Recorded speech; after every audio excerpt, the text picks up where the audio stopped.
So today, the International Booker Prize announced their 2025 long list, and I woke up at 6 o'clock in the morning because I live in Los Angeles, and that was the time that the list was announced. So I woke up to see the YouTube short, which, by the way, they did an amazing job at like their aesthetic this year. The International Booker Prize. I love the little shorts that they did with the beautiful like yellow toned font and the dinner table or what have you. I thought that they did a great job. So yeah, I woke up early this morning to see that. I did a little bit of research on the books, the 13 books that were listed. Then I went to work today, and then after work I went to Barnes & Noble and I picked up 2 books.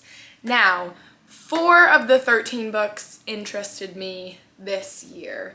2 of those 4 were available today at my local Barnes & Noble, at a lot of Barnes & Nobles around me actually. And then 2 of them are not released to come out, are not due to come out until March 18th. So they both come out on the same day, which I think is really interesting. So I have that in my calendar because we'll check them out the day that those 2 come out. And I'll talk about those 2 in a second. Where did I put my cell phone? Oh, there it is. We're good. So here's my little Barnes & Noble bag. I'm currently reading, which this has absolutely nothing to do with the International Booker Prize, but I'm currently reading There Are Rivers in the Sky by Elif Shafak. I don't know where I put the dust jacket. Oh, it's right here. Loving that, by the way. I'm almost finished with it. Hopefully I'll finish it today. But after that, I want to jump into these books. So again, the 2 that I got today were Solenoid by, let me look up how to pronounce their name. Okay, we got an advertisement. Okay, Mircea Cortarescu. That's as close as I could get it. So Solenoid by Mircea Cortarescu, translated by Sean Cotter. I believe this book was from Romania? Okay, so Mircea is a Romanian novelist. Sean Cotter, who's the translator, is a professor of literature and translation at the University of Texas at Dallas. I'm looking on their website. Very cool. So Solenoid is the one book of the 4 that I was like most apprehensive about, of the 4 that I was interested in, because it seems to be, well, it's big, first of all.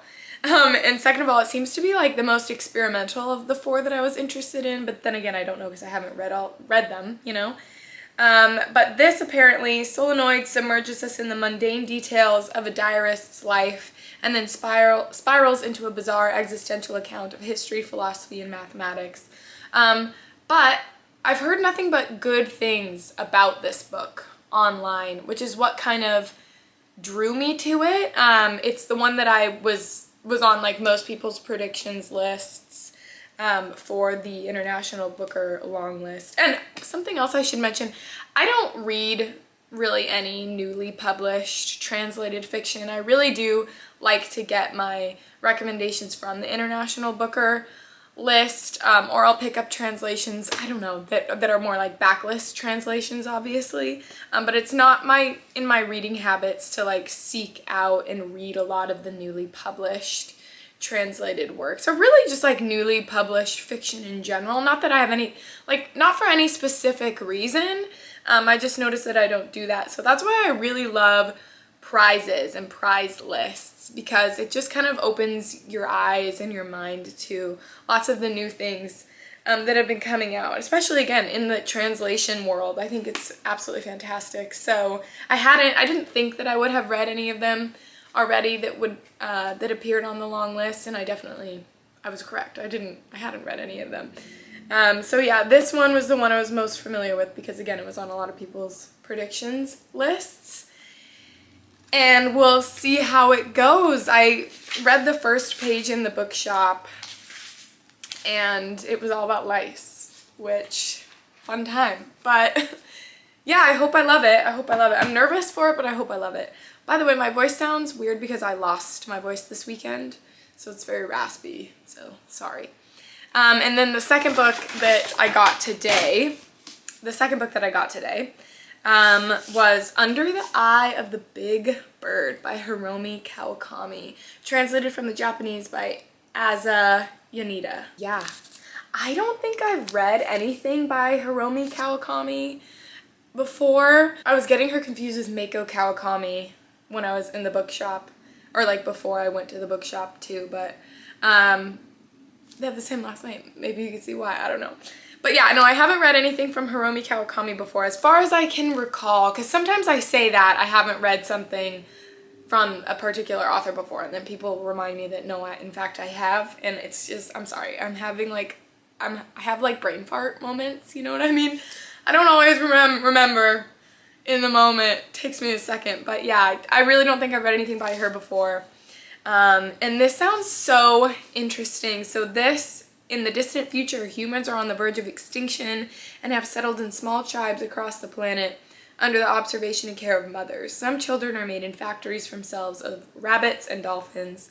Some live by getting nutrients from water and light like plants. The survival of the race depends on the interbreeding of these and other alien beings, but it is far from certain that connection, love, reproduction, and evolution will persist among the inhabitants of this faltering new world. Apparently, this is 14 interconnected episodes, so might feel like a short story collection, which is not my favorite thing, but still, I'm just excited by the premise. Spanning geological eons, at once technical and pastoral, mournful and utopic, Under the Eye of the Big Bird presents an astonishing vision of the end of our species as we know it. That sounds great. Can't wait to read it. I read earlier this month Glyph by Ali Smith, which is you know, giving me futuristic dystopian vibes. And I've been really in the mood for more things like that because I really loved this. So yeah, that just sounded right up my alley when I saw that on the list. So that's exciting. Those are the two books that I picked up. But the other two that I was interested in that come out on March 18th in the US were Perfection by Vincenzo Latronico, who's an Italian novelist, translated by Sophie Hughes. So yes, Perfection. It's supposed to be about a young millennial couple that moves to Berlin and life is going great, but then they get really bored and depressed. I'm into it. I think a spare sociological novel about the emptiness of contemporary existence. Scathing and affecting in equal measure. That one probably had my attention the most of all of them, if I'm being honest, because that sounds good. But it could also be not good. I don't know. I haven't read it. Maybe I'll read it. We'll see. And then the other one that I was interested in was, gosh, where is it? Hunchback by Sao Ichikawa, translated from the Japanese by Polly Barton. Okay, and so that one is a extraordinary and thrilling debut novel about sex, disability, and power. That was on a lot of people's predictions lists as well. Supposedly it's about this woman who is disabled. She writes a lot of like erotic sexual stories online, and I believe one of the care workers at the facility that she lives in has read all of her stories, and then they have like they have some sort of relationship. I don't know what kind of relationship, but they have some sort of interaction. I'm not sure. But that sounds very interesting. So Perfection and Hunchback come out, again, like I said, March 18th. Now, at the beginning of the year, my reading goals / book buying goals were to only buy, like my buying goals were very specific. They have lots of like different rules, what have you. I don't need to get fully into it. But basically I told myself I could buy 2 books off of any long list. So no more than 2 books. Listen, I really want to stick to that. So I'm probably gonna really have to be super interested in Perfection and Hunchback.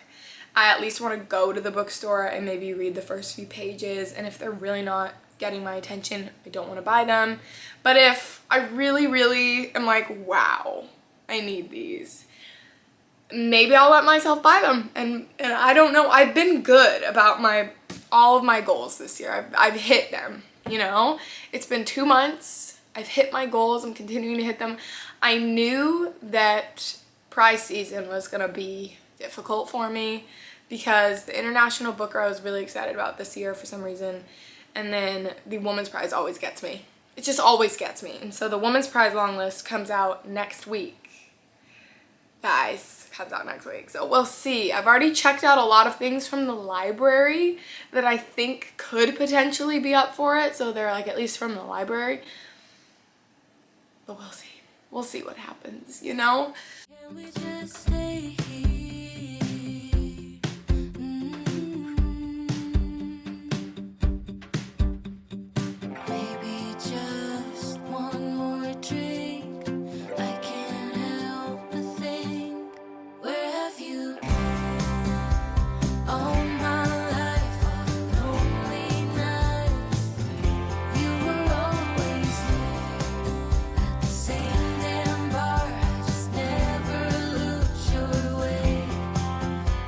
Nobody judge me, okay? I've been influenced. It doesn't help, too, that everybody started to put out their reactions to the International Booker long list today, which is the day after the list was announced.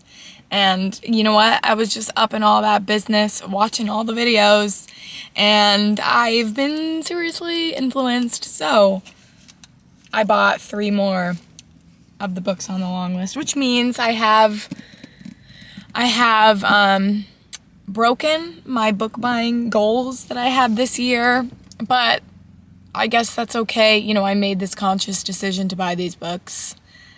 I guess it's fine. I knew the book prizes would get me. The book prizes would get me, specifically this International Booker and the Women's Prize.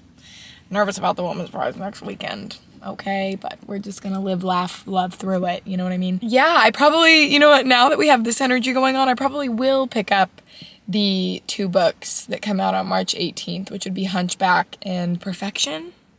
Is it called Perfection? I think that's what it's called.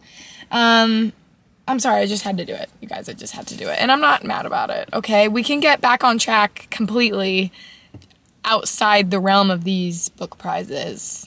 Okay, and I'm only picking up books and I'm like, wow, that sounds super interesting.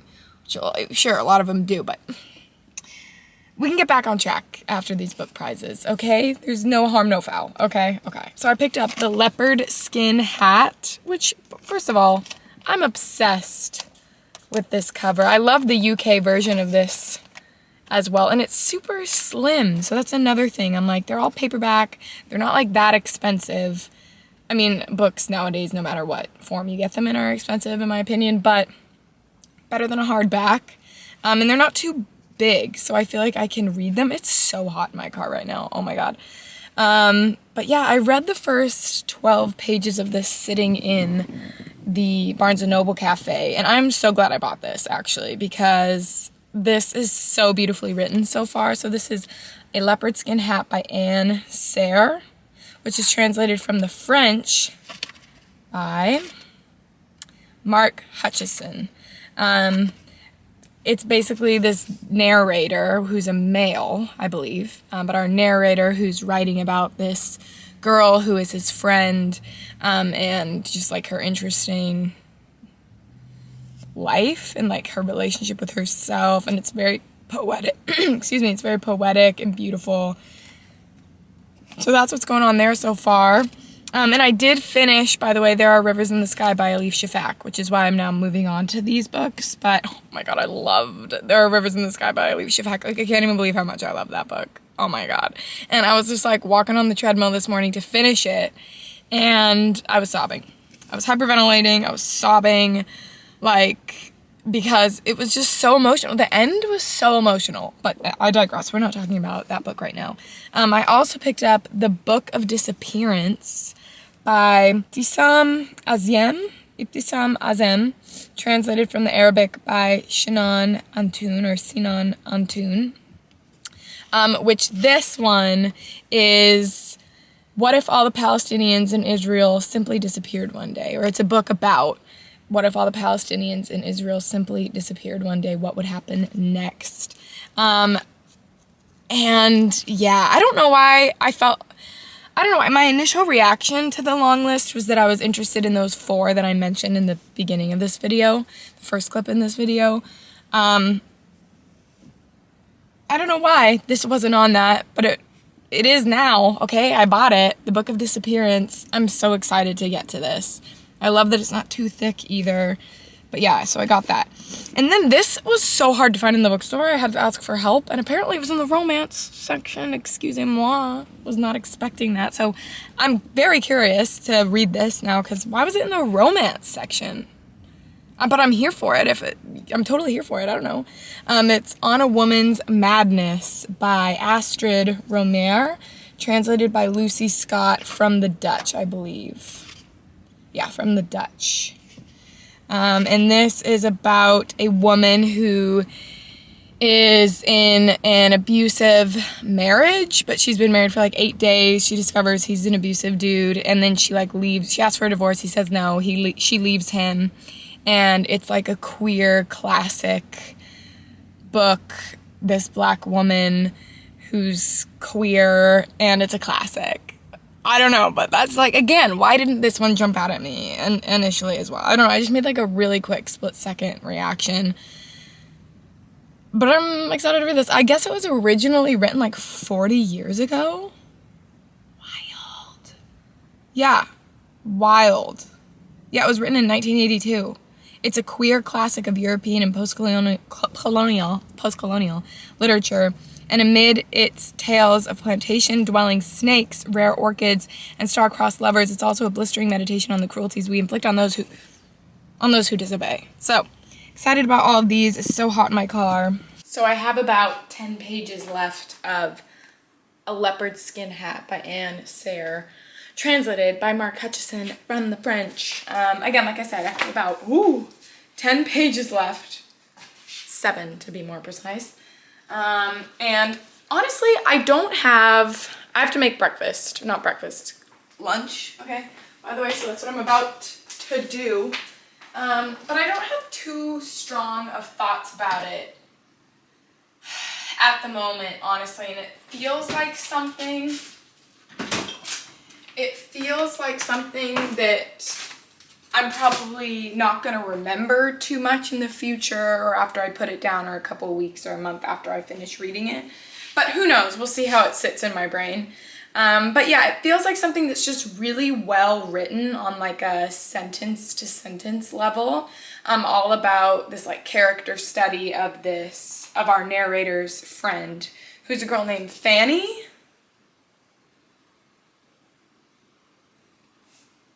God, I'm pretty sure her name's Fanny.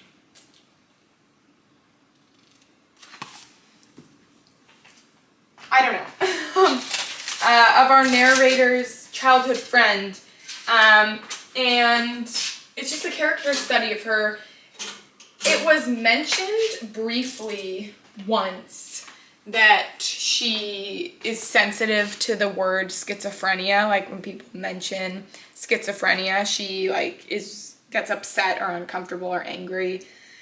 So perhaps she has schizophrenia. She has, it's implied that she has a mental health situation going on. Disorder, I don't necessarily want to say, because again, it's just not specified. It seems like this one girl's, or woman's, interaction with the world and relationship with the world around her, and how she kind of mirrors people.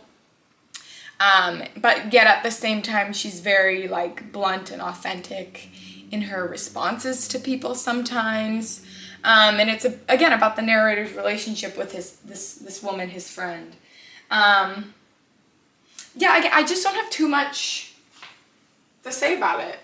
Honestly, that's what it is. There are some lines that are really beautiful, and I'm happy I'm reading it, and I love, it's just like a cute thing to hold, you know what I mean? Look at it. It's 120 pages, it's cute, and I think it's good. I like the way that it's constructed. I like that it's not trying to be anything like grander than it is. It feels, I just set an alarm on my phone that just started going off. That freaked me out, bro. I'm saying, I like that it's not trying to be anything grander than it is. Like, it's not trying to be like a large epic story about this girl's life and this guy. It's really just like a quiet meditation on this woman, on this girl, which I don't know if it's implied that she did take her own life. I'm getting that idea, but it wasn't said specifically. Someone's calling me now. God, there's so much going on.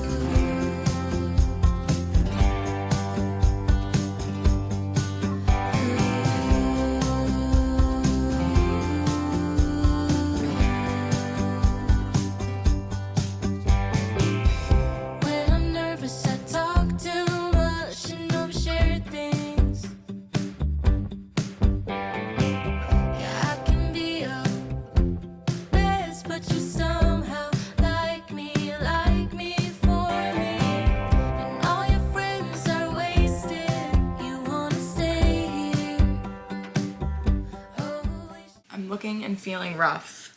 I woke up super early so I could like read and then go grocery shopping and do my taxes, and it's still pretty early and I still need to go to the gym, and I want to read more of my book today. I want to finish it because tomorrow the Women's Prize long list, the Women's Prize for Fiction long list is being announced, and I'm pumped about it. Okay, it's gonna be, technically it's being announced midnight tonight, my time in Los Angeles, but it's like 8 a.m. in London. But I'm not gonna stay up till midnight, even though it's not that late, but I have to respect my partner, you know what I'm saying? Because I live in a studio apartment with my partner, and also I know I'm not gonna be able to sleep after I see the long list. I'm just gonna wanna stay up and like research it. So I think I'm gonna like take a sleeping pill to try to like sleep through, and then wake up maybe at like 6 a.m. my time to check it. Anyway, so yeah, I'm looking and feeling a bit rough. Did my taxes. That's never a fun time. But it's done. So now I don't have to think about it anymore. And I read about half of On a Woman's Madness by Astrid Romer, translated by Lucy Scott. This was translated, it's from the Dutch. Yeah, from the Dutch, but I think it's set, oh God, where is it set? It's in South America. Paramaribo. It's set in South America, but it's translated from the Dutch. This is really beautifully written, like super poetic was my initial take. When I started reading it, I'm like, oh my God, I feel like I'm really gonna love this book. Whoa, I'm getting really bad cramps. Nobody's asking. It's also that time of the month. Fun times for me. Yeah, super poetically written. When I started reading this, was convinced, wow, I'm really gonna love this. I know that from what I heard before I started reading this, when people were reacting to the long list, they said that this book was like pretty polarizing. Some people really loved it, but then some people, when they finish it, were like, what the heck did I just read? And I get that. I do totally get both sides, because I think, and we'll see how it continues to go, but like halfway through, there are some moments where I'm really struck by the observances of this character, or of the writing, of the characters around you, just like thoughts about life and what have you, as beautiful writing goes. It's just written on a sentence level really well. I think it's also very fragmentary in the sense that it feels like it's jumping around from idea to idea without much context, without giving much context. So it almost feels, it's not written in vignettes, but it almost feels like it's written in vignettes, because it's really difficult for me to contextualize what's going on and who exactly is talking and what the time frame is for things, because it feels like she's like remembering things from different points in time. So I'm very confused, but at the same time, it is very beautifully written, again, like on a sentence level, and the prose is beautiful. Yeah, do I love it so far? Again, no, because I'm wanting to be more embedded in like the story. It's like, I feel like it's wanting more of a story, if you know what I'm saying. So yeah, we'll see how it goes from there. But I didn't tell you, because the last time I updated you, I was like 7 pages from finishing A Leopard Skin Hat by Anne Sayre, translated from the French by Mark Hutchison. I ended up giving this 4 stars. It should probably be a 3, because I do feel like this is not something that's gonna stick with me, but it was just so beautifully written, and it really got me at the end. I highlighted a few things, which I guess I'll read to you. So like literally the last couple pages. But while she is rising into the sky, for she's still up there, her ascent is far from over. It all comes flooding back. So I was right, she cries out. I wasn't so crazy after all. It's death, in fact, that confirms to her the beauty and necessity of her former self. The terrible misunderstanding that led her to being regarded as ill, when in reality she simply lived a rather unconventional life. I really just like that notion. And then like literally the last couple sentences. What nonsense people talk, thinks Fanny, even the more thoughtful and serious-minded among them. How utterly misguided their advice on the best course of action, the hopes that lie in store. And while she's thinking to herself like this, airy, unchained, compact, and secure, others in turn are doing their best to live. God, yeah, I guess it's 4 stars. I don't know, I reread it and then I think like those lines, and then I think about kind of what I feel like the main takeaway of this story was, or the point, if there even is a point, where, you know, again, just to recap, this is about like this guy who's writing about and observing his longtime childhood friend, who's this woman has like I'm gonna say mental problems, but I don't like that phrase, but you know what I mean. She has like her own mental stuff going on, mental illnesses. It's not specified.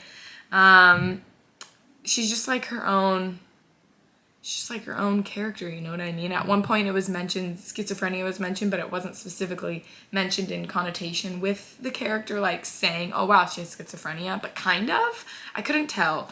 So something like that, and I just really think it's like this woman who felt trapped, or again, it's from the perspective of this man, but it's these observances of this woman who almost feels trapped inside her own body, as we all are, and wanting to connect with the world in different ways, but like limited by her own mental limitations.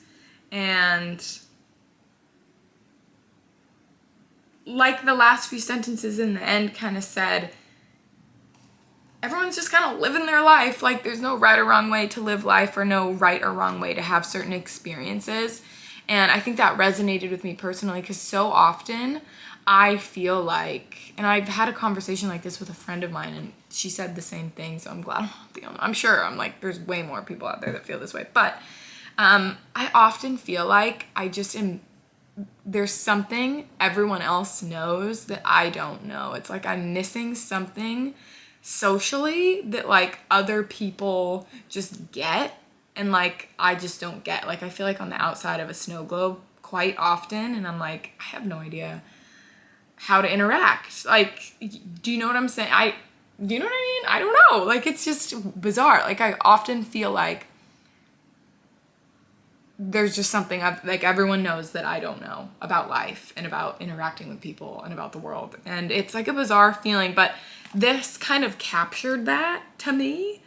And I really liked it. So yeah, I guess 4 stars. I really liked A Leopard Skin Hat. Now that I'm talking about it more. But yeah, again, hopefully this gets better. It's not bad. I just want to put that out. It's definitely not bad. Like it's really poetic, in my opinion. It's just that like it's so fragmentary, and I just feel like all these thoughts are coming like out of context. And again, you're not sure like what the heck, who exactly she's talking about, what point in like the timeline of her life these things are going on. So I'm confused, and so it's like really detracting from the impact of this book. Anyway, gotta go to the gym.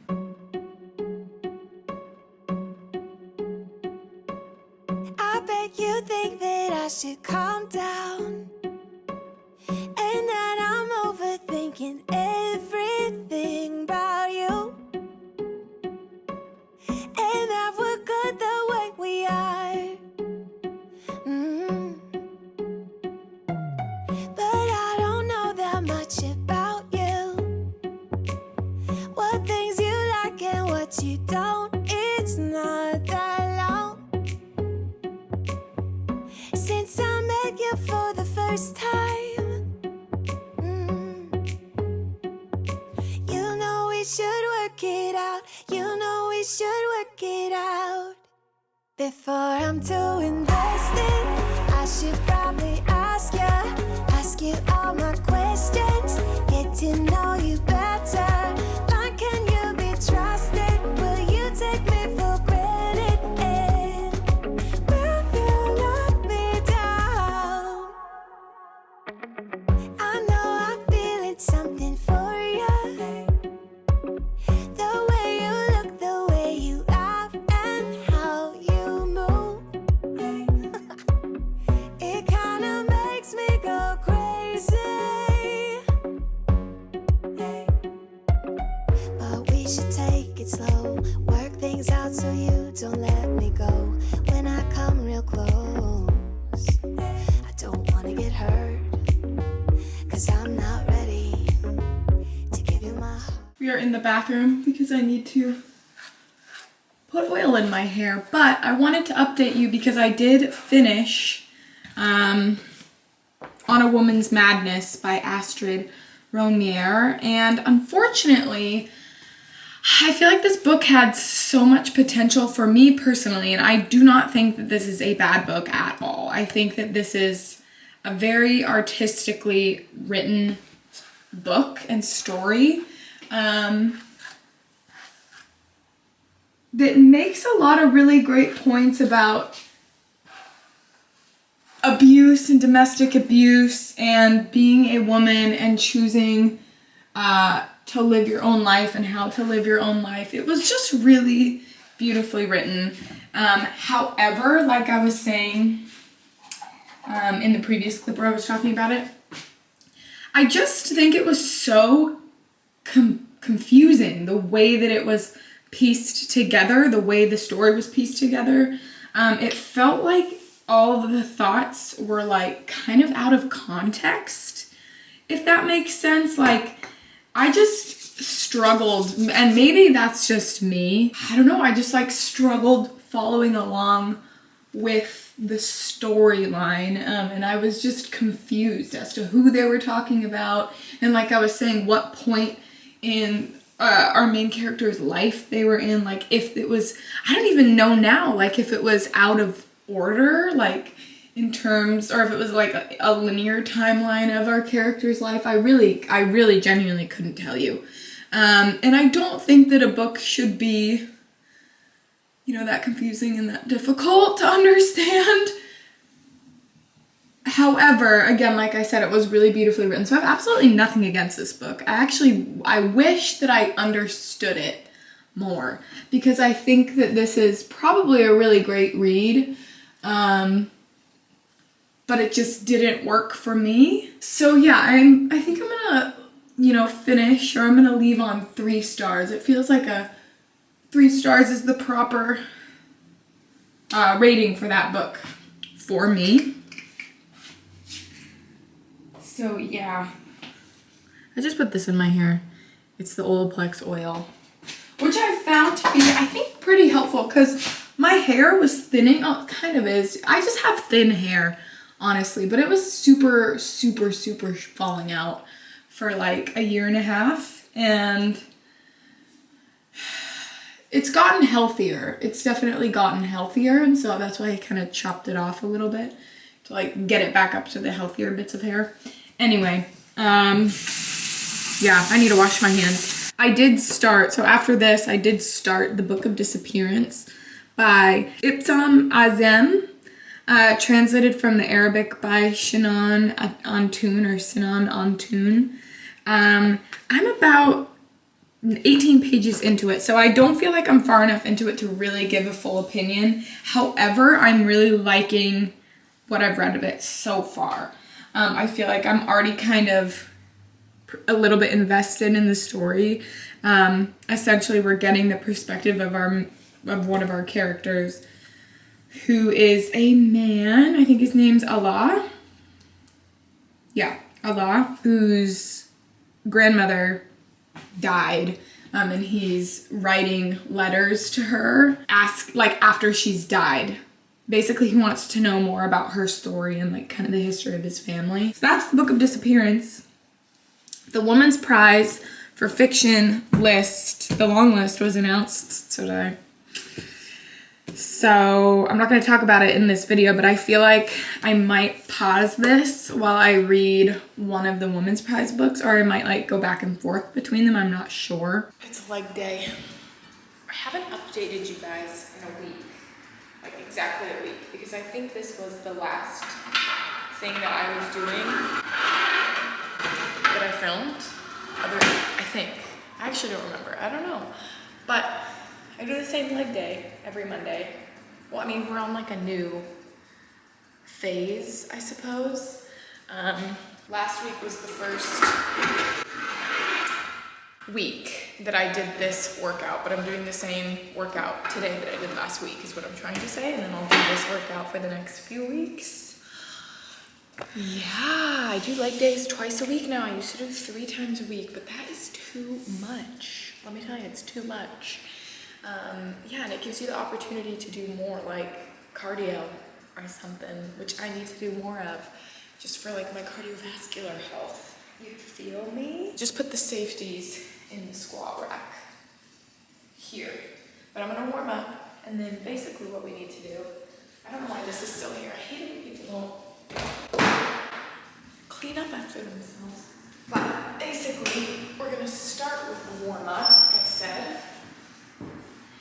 And then we will do 4 to 5 working sets of back squats, and then 4 working sets of front squats, and then 3 working sets of Zercher alternating reverse lunges, which I love.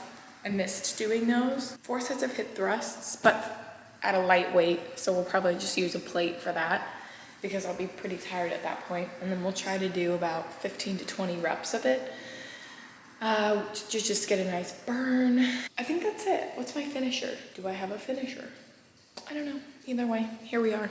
To give you my heart, yeah. Before I'm too invested, I should probably ask you all my questions, get to know you better. Like, can you be trusted? Will you take me for granted? Will you let me down? Before I'm too invested, you should take it easy. Maybe we could test this and work out our feelings. Baby, will I love you? Tell me, do you want me? And will you let me down? Yeah.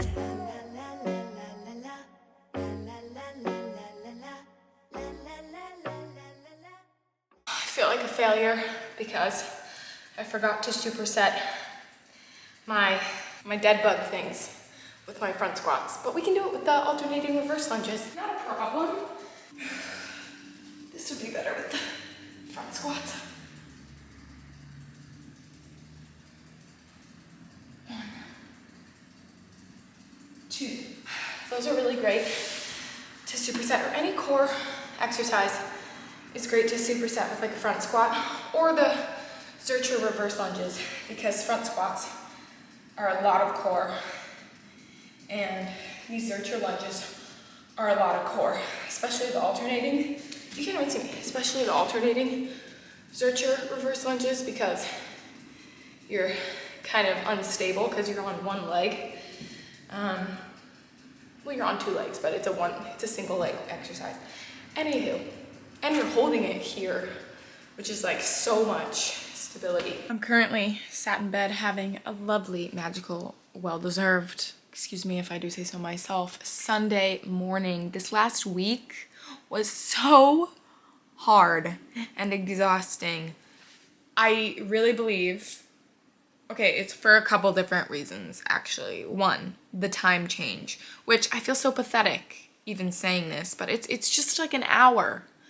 The clock moved forward just one freaking hour, and I swear it like threw me off so hard, and I'm not yet recovered from it. It's been a week since that happened. It's Sunday. It's my first day of my weekend. I work Tuesday through Saturday, so I'm just enjoying. I actually cried when I woke up yesterday on Saturday, and I had to go to work because I was so tired. I just wanted to lay in bed. I was tired. When your whole body feels like it's like stuffed with cotton, and you're just like, I guess I'm awake, and you drink caffeine. I'm not drinking coffee anymore. It's been my new thing this year, and I'm really proud of it. But I do drink matcha because can't be crazy. You gotta have something, or green tea or something. The matcha didn't even do anything. I was just tired, but I still did the work. I went to the gym. I did my whole thing. Anyways, I'm enjoying my Sunday. What else? Oh, and I've been like trying to do a little bit of a mini cut with my diet, like for my physique, which it just sounds so bizarre, and it sounds problematic. I totally acknowledge that. Like, I'm someone who follows a lot of fitness influencers, and I'm really into like the fitness world for sure.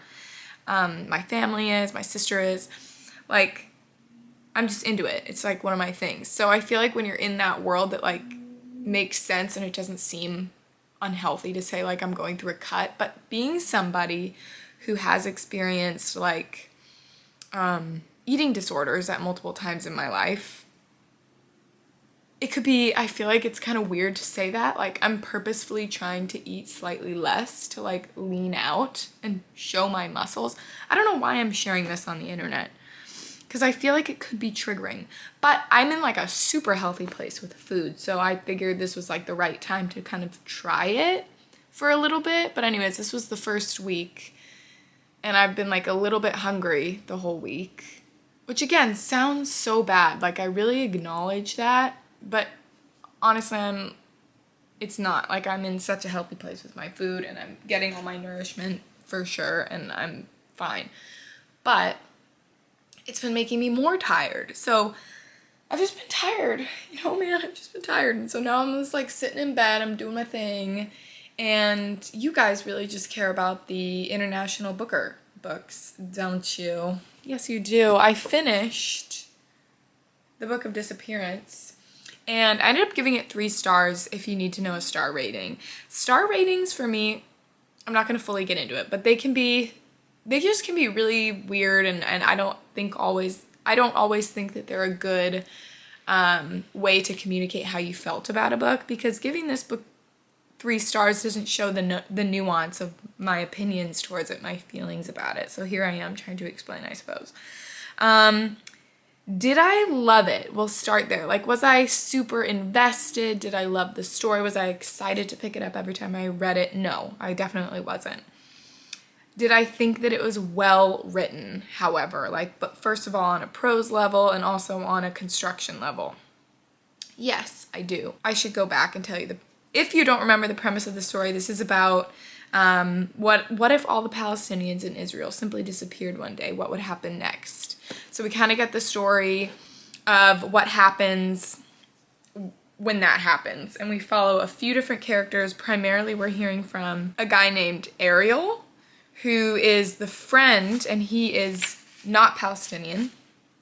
He is the friend of Allah. Ariel finds Allah's notebook, and he's reading, or we get to read, some entries from Allah's notebook after his grandma had died, and he's kind of talking to his grandma posthumously about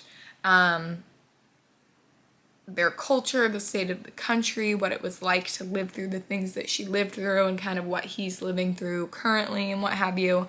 So we're seeing that, and then we also get some sections of other people in this scenario as well. But I'd say our main storylines are Ariel and Allah. I thought that it was very layered, and nuanced, and this definitely read like something that could be taught in a school setting, and you could break down the meanings of different character movements and actions and decisions, and kind of what all it is, what it all means. So I thought that it was a good book for sure. I think that it's there are a lot of books are important books, but you know what I mean. It felt, I guess you could use the word important. I'm really glad that I read it again. This is by Ibtisam Azim, translated from the Arabic by Sinan Amtoon. I'm also reading the International Booker books in tandem with the Women's Prize for Fiction long-listed books. So that's why I'm kind of moving through things very slowly. But I did read Crooked Seeds, and I just kind of want to mention this briefly. I know this is an International Booker video, but I did read Crooked Seeds by Karen Jennings from the Women's Prize list in a day. I picked it up from the library because I've decided, you know what? I'm reading more from the Women's Prize list than I thought I was going to. Anyway, Crooked Seeds, I don't think that is a good delivery. Like, I don't even know what that book was trying to do necessarily, and the synopsis is extremely misleading. It's extremely misleading. It says it's supposed to be about like this woman who gets a phone call from the police and they find dead bodies in her old family childhood home's backyard, and they need to ask her questions, and her brother was like a part of a pro-apartheid terrorist group.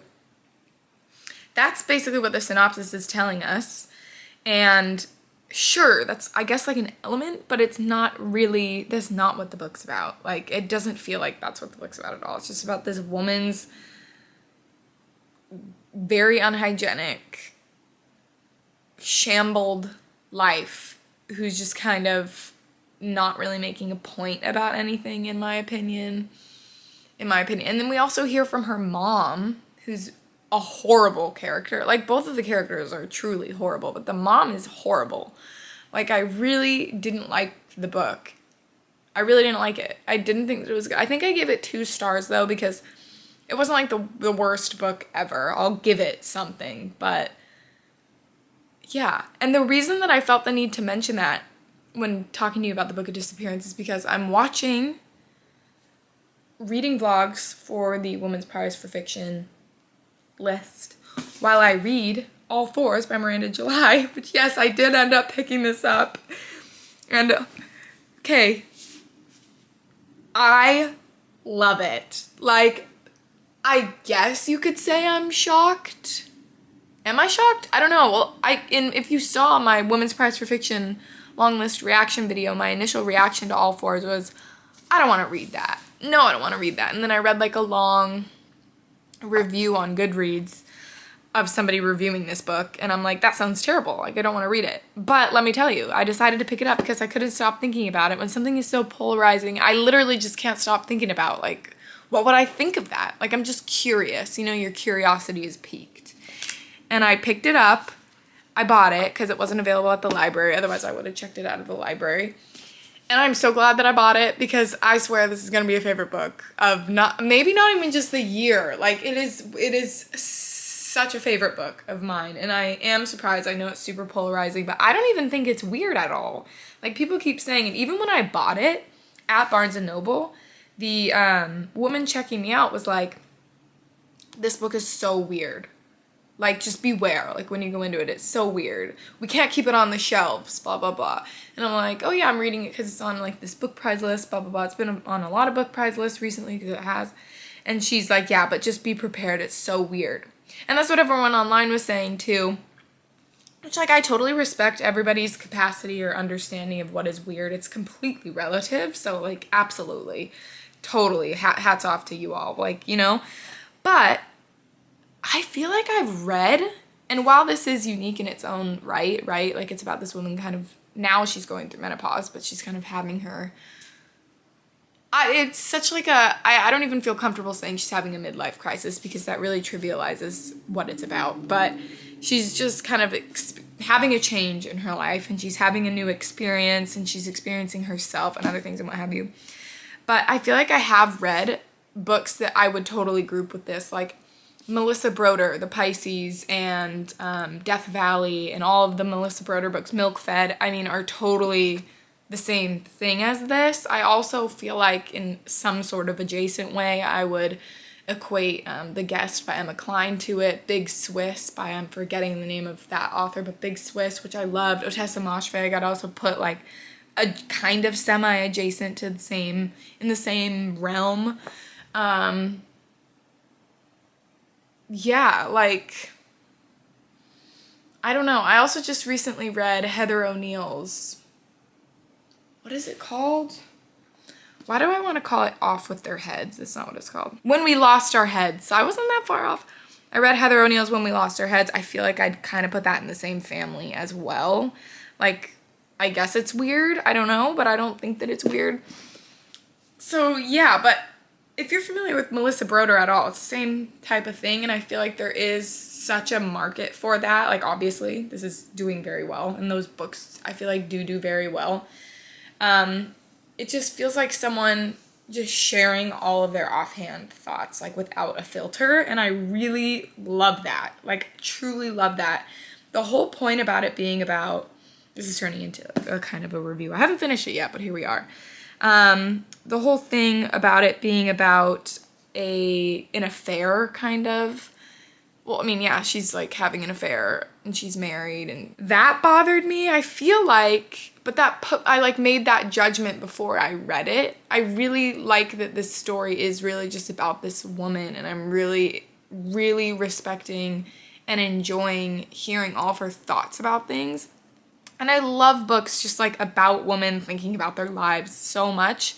Again, if it's done well, and I think this is done super well in my opinion, or for me at least, because, you know, it just like helps you understand maybe yourself and your own thoughts a little bit. At least, again, that's my experience. But the whole thing about it being about an affair really put me off, because I feel like I'm at the point in my, like, a point in my life where I'm like, I don't want any more examples, because I've had enough of them in my real life, for sure. And, like, there's just, you look anywhere and there's enough of bad examples of poor relationships around you, unfortunately. But I've had enough examples of that. Like, I don't want to read any more of it, you know what I mean? And I wouldn't necessarily even say this is, like, bad, and just because this is these characters' relationship experience does not by any means mean that it's mine, you know? So it's just interesting from like an outsider's perspective, I guess. I don't know, but it put me off, the concept of an affair. I want more examples of good relationships, I suppose. I don't know. And one that's coming to mind was also a Women's Prize long-listed book by Claire Lombardo. It was called The Most Fun We Ever Had. And that book, I think that the main parent couple relationship in that bothered a lot of people, because they were kind of like, I remembered reading reviews about it at the time. And I read that book and I liked it, but a lot of people were like, oh, the parents were so annoying and like gross, and they just like only cared about each other and not their kids and blah, blah, blah.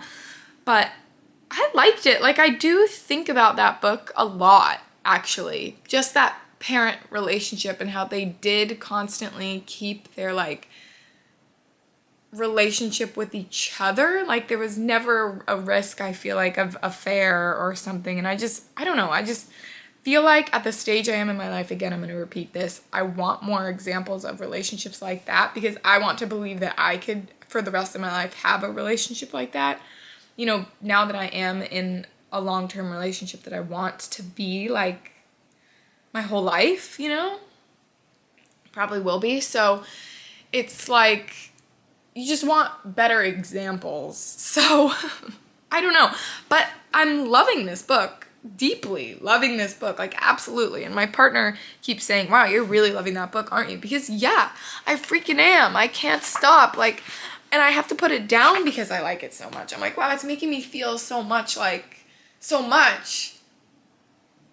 fondness towards this book that it's painful. I have to put it down. I can't keep reading, you know? So I'm so glad I decided to pick up all fours. And what a plot twist, honestly, for me. Like, what a plot twist. So there we are. Those are 3 book reviews. I suppose. Okay, now I'm gonna get back to my apple eating, my vlog watching, my book reading, my matcha drinking. So it is in fact a little bit later in the same day, and even though this is an international booker video, I really feel the need to continue updating you on my thoughts about All Fours by Miranda July. Again, I'm not quite done yet. I have that much left. So I'm right there. I'm on chapter 24, page 265. And I'm starting to like it a little bit less. I mean, I still have the same feelings about the first half of the book that I shared previously, obviously.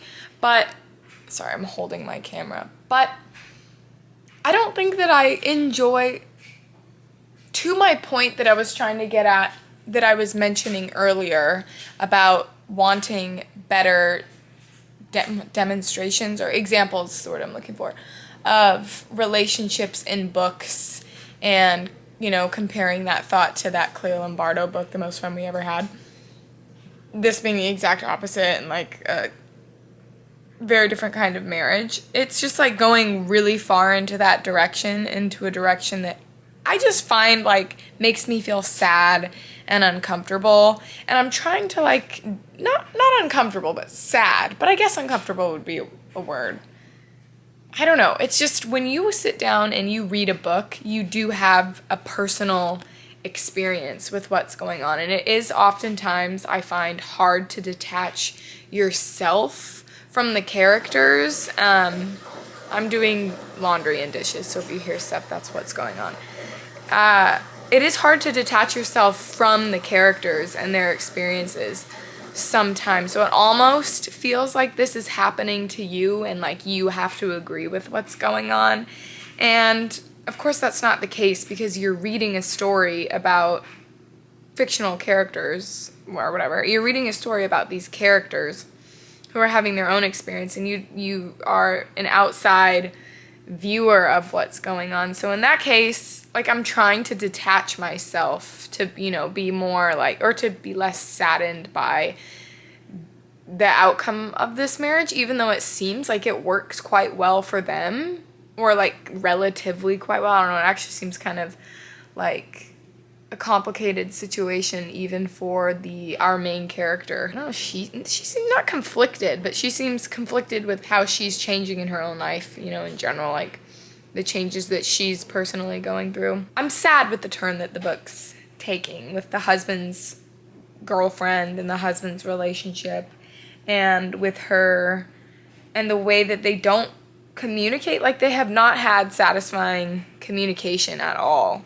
in that relationship. And I understand, I feel like this book is supposed to be about the ways that different types of people can satisfy different parts of yourself, and how we are all like multifaceted, or some people have different needs in different areas than others and what have you. And her husband plays the role of like something really stable and steady in her life, but I don't feel like they've communicated at all. There's just been none of that in the book. It's just all of her thoughts. And so I'm starting to get kind of annoyed with that, and I'm starting to get kind of bummed out by it. I want there to be more of like a traditional scene from like that would traditionally be in a novel, like a traditional scene where like the couple comes together and like has a really, really deeply honest conversation that we get to see and we get to read about like everything. And I think that would make me feel better about the book, or I would just like it better, or I could, as a reader, understand everybody's thoughts completely, because it is kind of, the book is written again from our main character's just stream of consciousness. It's just from her thoughts. Maybe it's not stream of consciousness. All these feelings are coming in like implications, and like vague implications, I think, and you're just supposed to like infer certain things potentially, which is like a type of style of writing that I do like, but in this scenario I don't like it.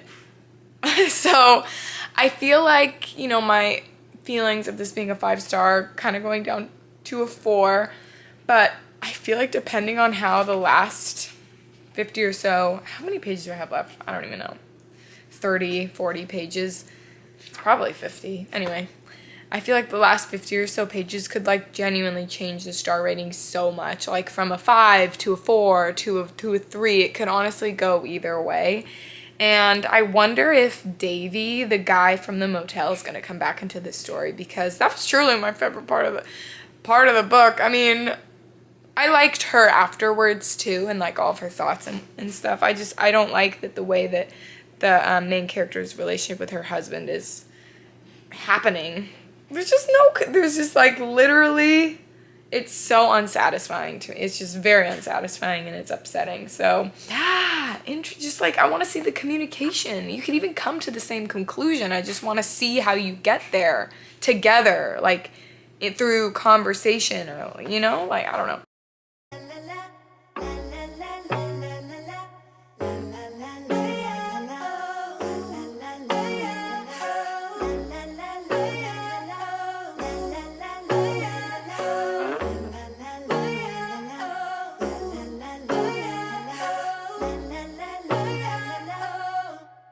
Before I'm too invested, I should probably ask you all my questions, get to know you better. Like, can you be trusted? Will you take me for granted? Will you let me down? Before I'm too invested, you should take it easy. Maybe we could test this and work out our feelings. Maybe when I love you, tell me, do you want me? And will you let me down?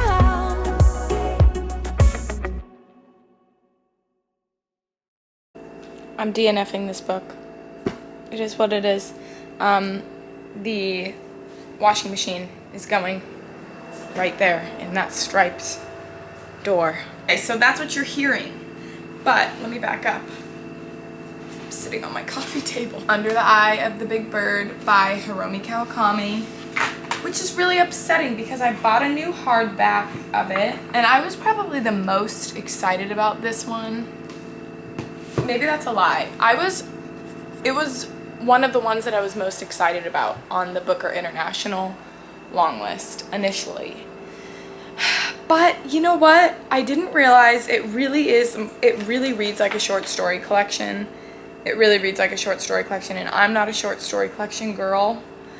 I can be on very rare occasions, but it's not something that I seek out really at all, and I typically don't enjoy them. And this is like very lightly interconnected short stories, and I don't know, did I know that when I picked it up? I feel like maybe I knew that when I picked it up, but I thought that the interconnected would be stronger, like the short stories would be more connected, because sometimes interconnected short stories, or like something that's marketed as a novel but said to be more like interconnected short stories, reads like a novel to me, and I'm like cool with that, but this one is more of a short story collection to me with really mild interconnectedness, and I just don't think that I just don't like it. Like, I just don't enjoy that style. Now, I think that there are definitely readers for this. I think that I read around like 90 pages of this 300-ish page book. Maybe it's like 250 pages, I don't know. I didn't hate it by any means, but I just don't want to read it. Like, I just don't want to read it. I'm not in the mood. It's putting me in a reading slump. And I have other books that I want to get to, from the International Booker list and the Women's Prize list. Lots of ideas about like a future where humans are kind of going extinct, and like you see like different settlements and different types of people who are being like, what are they called? Cloned. And they call themselves siblings. They have like 8 siblings, but they're really the same person, but they're different because their experiences were different. I don't know, different things. I'm like currently on the short story, or I finished the short story Under the Eye of the Big Bird. Da na na na na na na na da da na na na na. That's my washing machine. I just finished the story Under the Eye of the Big Bird, which is about like, I guess the small town of like, and like some of the people are like mutants. Or no, did I finish the story after Under the Eye of the Big Bird? I think it was the one right after Under the Eye of the Big Bird, but I don't remember. Yeah, see what I mean? It's just like, I don't fully know what's going on, but like also they're simple stories. So like I get what's going on in the individual stories, but maybe I don't understand.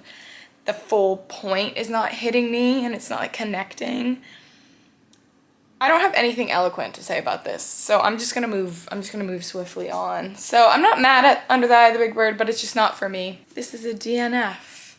I don't know if I should put books that I DNF on my Goodreads because I don't want them to count towards my books that I've read during the year unless I've read half of them. That's kind of my rule. If I've read like exactly half, then I'll count it.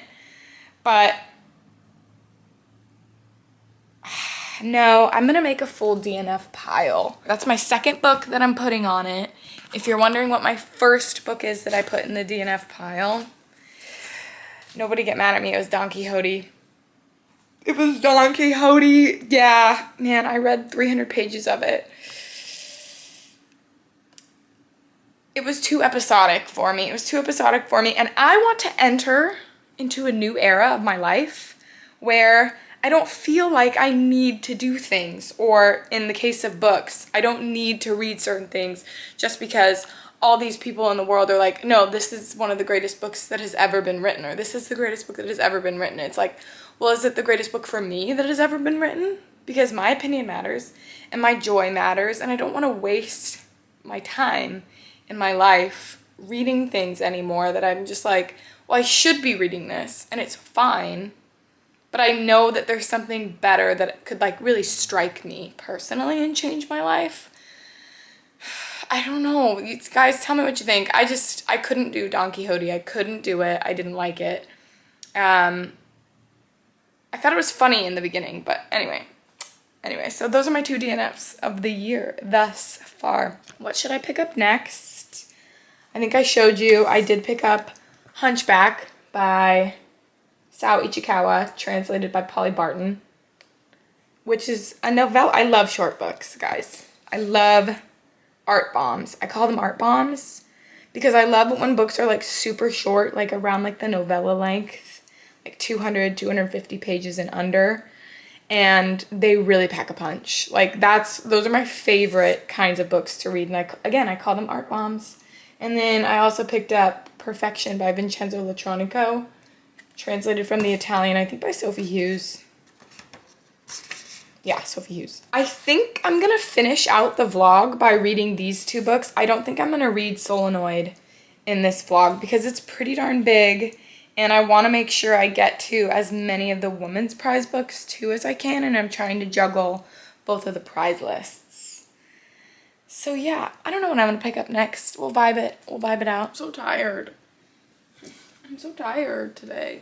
Guys, Hunchback by Sao Ichikawa, translated by Polly Barton, has been completed. I didn't realize it was literally only 90 pages. So I legit read this basically all while walking on the treadmill, which is why you guys didn't see any of me reading it, because I literally read it this morning, walking on the treadmill. So that was a cool experience. I ended up giving this, I didn't put it into Goodreads yet, but I'm gonna give this 4 stars. I liked it. I actually really liked it. I didn't love it though, so hence the 4, not the 5. But the ending confused me a little bit because it was like a shift in perspective, and then I feel like I need to go back and figure out what that was all about and who the different narrators were exactly, or who the last narrator was. I probably missed it because, again, I was walking on the treadmill and it's difficult. Like, your brain's kind of in a different place when you're reading. You're not as, like immersed. But, yeah, so that kind of threw me off. I'm going to have to look into that. Otherwise, I really liked the disability representation, and it really made me, it's really stupid, I feel like to say, it really made me think. Like, how cliche is that? But it did really make me think just about my own privilege and privilege in general, and having an able body. And this wasn't like as sexy of a book as I thought that it would be, just based off of how it's being marketed. Meaning, I thought that this was gonna have a lot more sex scenes in it. I thought she was gonna have more of like a sexual relationship with her caregiver than what she actually had. It was really just like one experience. And I thought that it would show us more of her erotic writings. It really didn't. It really only showed like one or two maybe. So I thought that there was going to be more of that, but it talked a lot primarily just about her financial privilege and as well as her physical disabilities and what her lived experience was like. So I did really like it for that reason. But again, the ending kind of confused me. So I'm going to look into that. I do like Hunchback. I love little novellas. I do. I love little novellas. I think they're great. Women's Prize related, Good Girl by Aria Aber. I also ended up picking up when I picked up all fours. And I shouldn't have, because I'm really like 30 pages into this and I'm like, this is like 2-star vibes, maybe. Like, this is just not my vibe. And I should have listened to my instinct on this one. But if I listened to my instinct on all fours, I would have missed out on that experience. Even though it's not like my new favorite book ever, but I would have missed out on that experience and I loved it. So I don't really know what my reading taste instincts are. Can't always trust them. Gotta stay on your toes. So I don't know. I might DNF Good Girl. I might keep reading it. We'll see. Good morning. So I have come to the point in the vlog where I feel like it is time to end it. That was not worded well. I have to wash my face right now and I want to do a face mask because I am breaking out a little bit. So that's what we're doing in the bathroom. The last book I was reading for the International Booker Prize was Perfection by Vincenzo Latronico, translated by Sophie Hughes from the Italian, I believe, if I'm correct. Yes. I swear I think I need to DNF this and I feel so bad about that, but like at the same time, life's too short. I made it 50 pages in. I'm just annoyed and bored with it. Like super feel like I'm wasting my time. So I guess I gotta DNF it. Unfortunately, the International Booker Prize, I was so hyped about it, but I feel like I ended up not liking the books as much as I hoped I would or thought that I would, which is kind of a bummer. My favorites that I read were definitely Hunchback by Sao Ichikawa and A Leopard Skin Hat, and I forget the name of the author, but I'll insert a picture somewhere. Those were definitely my favorites, although both of those were still just 4 stars, so I did not find a new 5-star read. In tandem with reading the International Booker Prize, you know, I've been saying that I've been reading a few books off of the Women's Prize for Fiction long list, and I was initially really disappointed in the Women's Prize long list. Like, that was my initial reaction. But surprisingly, I've ended up liking the books more than I thought that I would. So it flipped there, you know what I mean? We had a little bit of a flip. I did, however, I don't know if I mentioned, I did, however, start reading Good Girl by Aria Aber. And I might DNF this too. Moving on to other books from that list that I'm more interested in. For example, The Dream Hotel by Layla Lalami. I think is the name of the author. I have 20 pages left of that. I started it yesterday and I have 20 pages left, so I read it in a day. Yeah, I liked it. I'm going back and forth between whether or not I want to give it a 3 or 4 stars, honestly. So 3.5 is the range we're working with for The Dream Hotel. I was most excited about that book from the list. And it is really good. I think it's like very frightening and it's really feels like something that could actually happen. It's a lot to do with AI and people watching your dreams and people monitoring like your risk for crime by like your social media stuff and what have you, and just making all these assumptions about you. It's actually quite terrifying, especially, you know, current day and age. Like it legit feels like something real that I would believe is happening right now. It doesn't feel fake at all. So that's been pretty good, but it's also been kind of boring. Like I wish it was a little bit more exciting, or I was a little bit more attached to the main character. Like everything just feels kind of bland and mildly surface level. It feels like the idea is more the main part of the book as opposed to the characters or necessarily even the plot, you know what I mean? So it's good. I like it, but I don't love it. Ooh, what else? This has nothing to do with the International Booker Prize, but we're kind of going all over. This is like my prize chat video, I suppose, with like a more of an emphasis on the International Booker, I guess. But I did listen to Raising Hair by Chloe Dalton, I believe is the name of the author, which was a book that was longlisted, and now it's been shortlisted for the Women's Prize for Nonfiction. And I loved that. Like, that is now one of my favorite books that I've read so far this year. I listened to it on audiobook. It was just one of those types of really soothing nature reads that really did it for me. It really hits the spot. It's like super comforting. I love some of the ideas that were posed about how we could be better and more mindful about the progress that we have as opposed to just hating on progress and how it harms wildlife, but we could use technology to be a bit smarter about it. So I like that, how that was posed. I just love quiet stories like that. I really, really do. And it reminds me of a lot of books that I've read before that have been favorite books of all time. So loved Raising Hair. Really glad that was shortlisted for the Women's Prize for Nonfiction. But yeah, I guess I will sign off here. That's what I got to say. Please let me know your guys' thoughts on any of these prizes that I've talked about.